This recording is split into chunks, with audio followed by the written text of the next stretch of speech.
Halloween is on the 31st of October. Samhain is from the 31st of October to the 2nd of November. Dia de los Muertos, the Day of the Dead, is from the 1st November to the 2nd of November. All Saints' Day is on the 1st of November.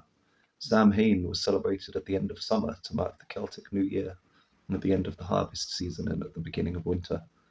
Samhain is from Sam, meaning sun, and Frein, meaning end. What it meant: the Celts believed that the veil between the living and the dead was especially thin on Samhain, allowing spirits to cross over and visit the living. Samhain was also seen as a time when the normal order of the universe was suspended and ritual transition and altered states were possible. How it was celebrated. The Celts celebrated Samhain by wearing costumes to confuse spirits, lighting bonfires to guide souls to the afterlife, or carving turnips to ward off evil spirits. And these they would make into lanterns. Samhain is mentioned in the earliest Irish literature from the 9th century and is associated with many important events in Irish mythology.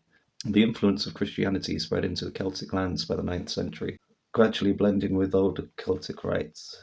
The Catholic feast of All Souls' Day was established in the year 1000 and was celebrated similarly to Samhain. The night before All Souls' Day, the traditional night of Samhain, began to be called All Hallows' Eve and eventually Halloween. All Saints' Day is a chance for people to remember the saints and martyrs who dedicated or sacrificed their lives to Christianity. The Day of the Dead, El Dia de Muertos in Spanish, is celebrated on November 1st and November 2nd. The Mexican holiday celebrates loved ones who have passed on by welcoming back the souls of deceased friends and relatives with their favorite food, drinks, and music. Halloween is a cross-quarter day. Halloween may be the modern-day descendant of Samhain, a sacred festival of the ancient Celts and Druids in the British Isles, and Halloween is short for All Hallows' Eve, but at its heart, Halloween is an astronomy holiday. It's a cross-quarter day and a testament to our ancestors' deep knowledge of understanding the skies. Some believe that an early forebear of Halloween, or Samhain as it was known at the time, happened on the night that the Pleiades star cluster culminated at midnight. In other words, the Pleiades constellation in Taurus climbed to its highest point in the sky at midnight, or on near the same date as this cross-quarter day. The midnight culmination of the Pleiades cluster now occurs on November 21st, but Halloween is fixed on October 31st. The cross-quarter days fall more or less midway between the equinoxes and solstices. Halloween is October 31st, is approximately midway between the autumn equinox on September 22nd and the winter solstice on December 21st. The exact date between them would be November 7th. Presuming the connection between Samhain and the midnight culmination of the Pleiades, two events took place on or near the same date in the 11th century and the 12th century.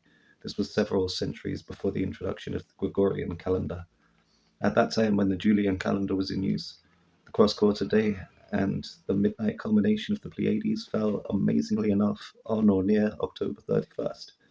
But then the Julian calendar was out by about 1 week with the seasons. Had the Gregorian calendar been in use back then, the date of the cross-quarter day celebration would have been November 7th.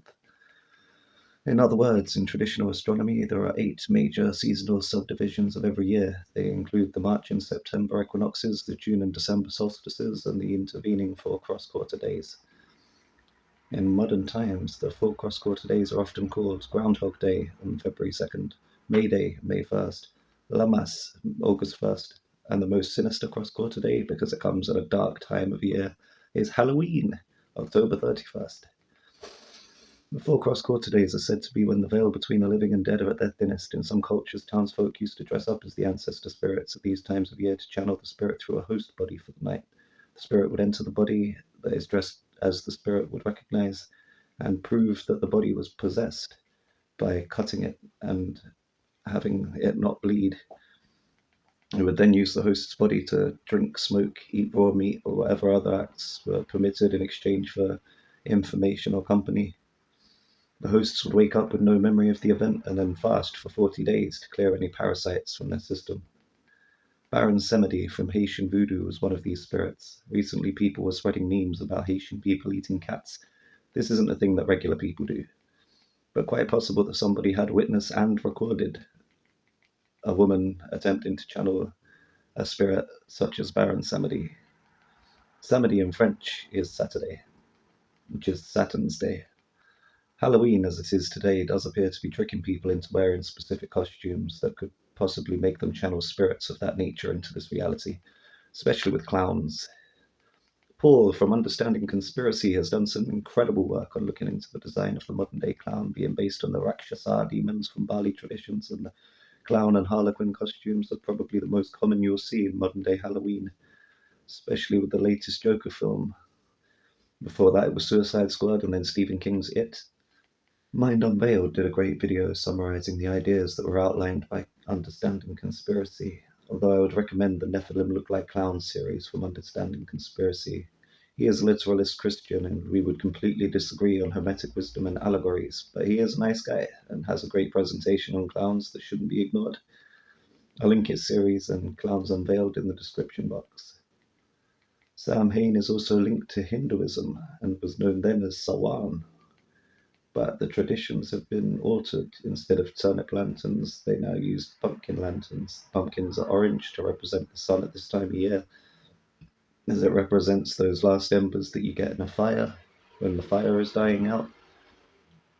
So the sun, as it's preparing to die in the winter, it looks orange. The Godfather, the film, put oranges in scenes just before a shooting or a horse's head ends up in someone's bed.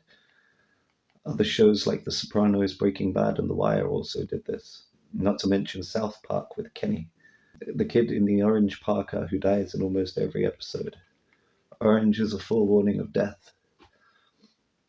Shout out to the Book of Knowledge for that one. His channel is great. Will also be in the show notes. But yeah, Halloween has been modernized in a way that everyone appears to be getting tricks instead of treats.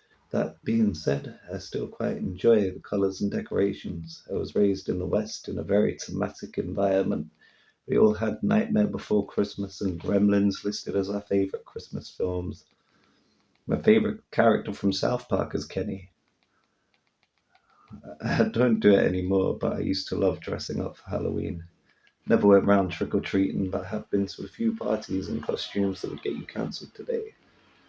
I'm not judging anybody who is into Halloween, each to their own. I liked it when I was in a much darker place. If you're celebrating it, then happy Halloween. If not, then stay safe on this cross-quarters day. Either way, thanks for watching.